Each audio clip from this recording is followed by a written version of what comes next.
soft and fertile ground that was his home.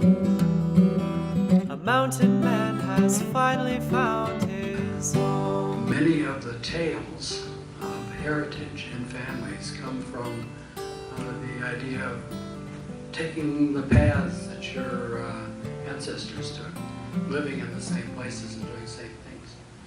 The journey that Gene and I took was to discover the wonders in the wilderness right outside our back door. The field is kind of a field of dreams, and I appreciated it, and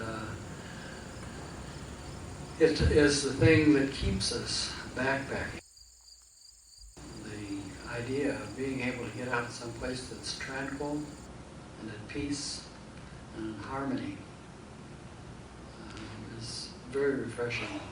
Looking back at the mountains that we've come through, some pretty rugged country, scaly white rock, fish hawks, and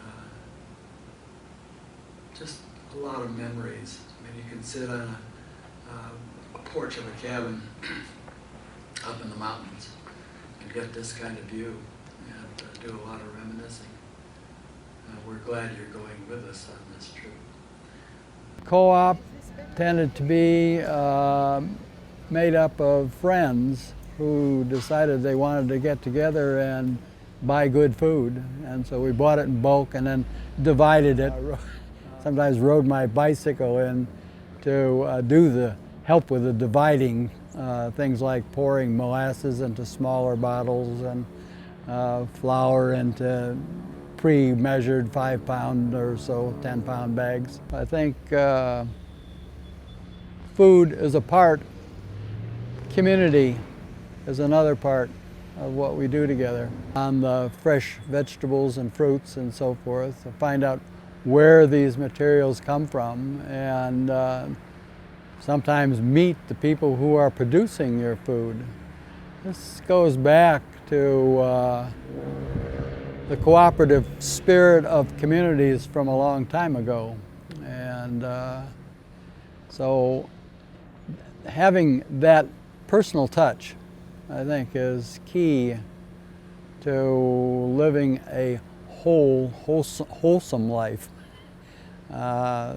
Concept of the total person fed by body, mind, and spirit, I think, is something that the co-op offers that you don't generally get in the big box stores. And that's reminiscent, I think, of the old-timey communities where each person in the community had some kind of a role to fill. And I think we, as the buyers and sometimes contributors of our time and to the store, become a part of that community. So I think that should be something that's carried on into the future. I think that's attractive to a lot of people who like to see a face in front of them that they recognize and can care for and so forth.